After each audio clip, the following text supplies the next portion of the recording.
Today I've got a really interesting and sticky issue which is up for debate with many people, but for me it's actually very simple.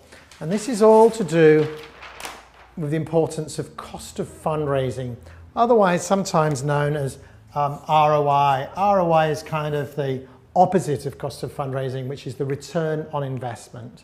I'm going to concentrate on this cost of fundraising concept. Now, this is a whole, how you would work out cost of fundraising is basically how much money you raise, how much it costs to raise that money. So if I raise $1 million, but I spend $200,000 raising it, then I would say my cost of fundraising is 20%. Okay? Now, no fundraising is free. So when charity claims 100% of your donation will go directly to the cause, they're not lying, but it probably means that their fundraising costs are being met by some other source, perhaps an endowment or a rich donor has funded the cost of the fundraising. But effectively, the actual act of asking people for money is always going to cost money. Unfortunately, that's just life. And as you grow, you have to push harder and find more and more people, and they may be less connected to the charity, so it costs more money to find these people. So the cost of fundraising tends to increase as we get bigger, and then we might get economy of scale, it might decrease, and then it might start to increase again. It also depends on what stage you're going through. So if I already have my 1,000 donors and I'm raising them $500,000 and I just do a mailing to them and I don't really want any more money and I just want to keep them on, then my cost of fundraising might be quite low because these people have already given to me. It doesn't actually cost me that much to go to them because I know who they are and I know I'll get a reasonable response rate. Whereas if I'm going through a growth phase and I'm trying to get new donors in, I'm trying to find people, find different ways of contacting people, perhaps through face-to-face, on the street, through the phone, through the mail, through the internet, on Facebook, using SMSs, whatever. I might have different methods, but each of those is going to cost me. If I'm going through a growth phase, I'm going to have a higher cost of fundraising. One of the problems is often, particularly with legislators and the media, people who aren't really involved within organizations will often use cost of fundraising as a measure of success. So you'll see an anchor on a news program will say, you know, just make sure you know how much of your donation is going to the cause. And they'll be talking about cost of fundraising and admin costs usually when they're referring to that.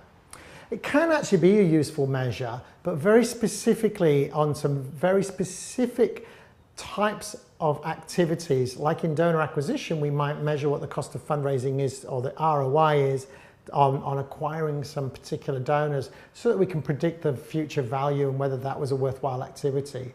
But as a measure of the success of a whole charity, it's very flawed.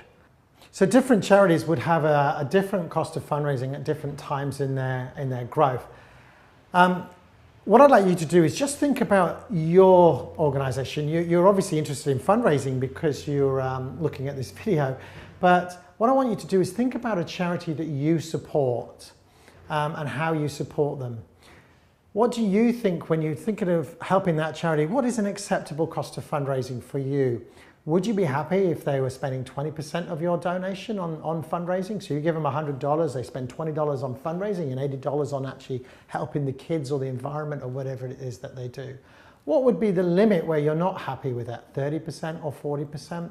That's going to be sort of what we find is when we ask people, generally speaking in the public, it's going to be in that region, 20, 30%. Most people are quite reasonable about it. They expect that there's going to be some cost, but they wouldn't be so comfortable if the costs were 80 or 90%.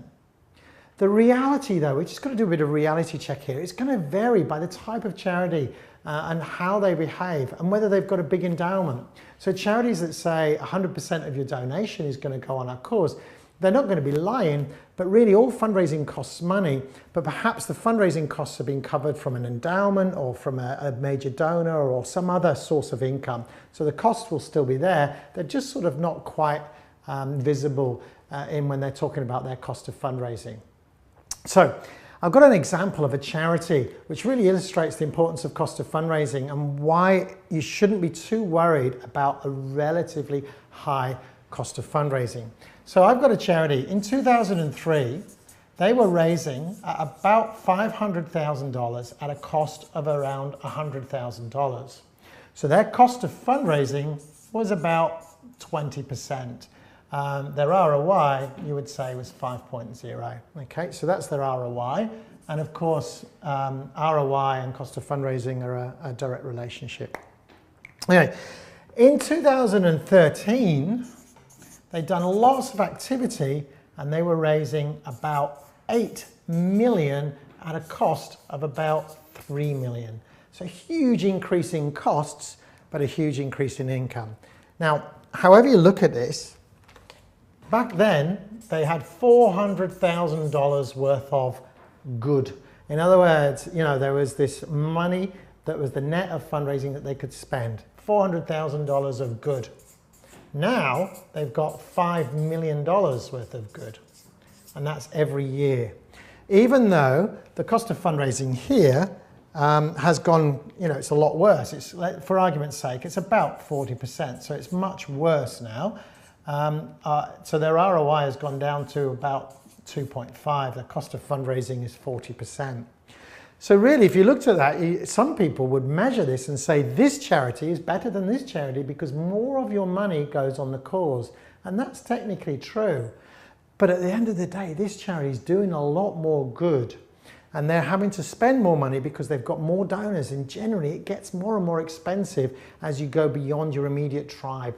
You have to ask people who aren't necessarily that close to the organization. So you've got to find more people to bring them in, and that costs money. So that's why the cost goes up in this sort of scenario as you're going through this growth. Now, what's really interesting about this charity though, whilst 40% is probably on the acceptable level, they went through this huge growth to get through here to here.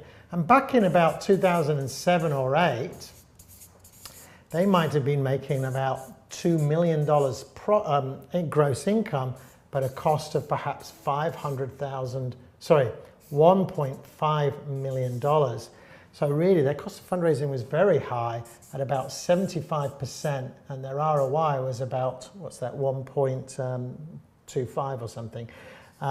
So they've got quite a relatively low ROI and quite a high cost of fundraising. If you were to find out that the charity that you support, for every $100 you give to them, only 25 goes on the cause and the other $75 actually goes on getting new donors, then you might not feel so comfortable about it. So this is always going to depend. But what's really interesting is, whilst people say they're not comfortable about this cost of fundraising issue, and they will often say it's a very important part of when they make a decision to give to a charity, it's very important about how they decide. But in reality, that's not the case. When we actually look down to it, we find out that they say that this is really important, but when we ask them, for example, and I'm going to ask you now, of your favorite charity that you picked before, assuming it's not one we work for, what's their cost of fundraising? When I ask this question on really large groups, I might have 500 people in a hall, and I'll ask them that question, and maybe 1 or 2 people at most would even know what the cost of fundraising of their favorite charity is. Even though all the people there thought it was an important part of their choice and they believed that, when I actually test it, I find out that that's not the case.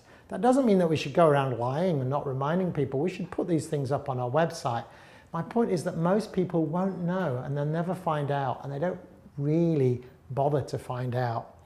And it doesn't mean that you should go and spend all your money on fundraising all the time, but if you're going through a growth phase and you plan it and you talk to your regulators or your authorities, then you'll find that this kind of process is what you have to go through to get this kind of level of growth. There is no other way of doing it. No one can really achieve this other than maybe buying some lottery tickets and being very lucky. The real way to have strategic growth is going to cost you a lot of money to go from A to B, however you look at it.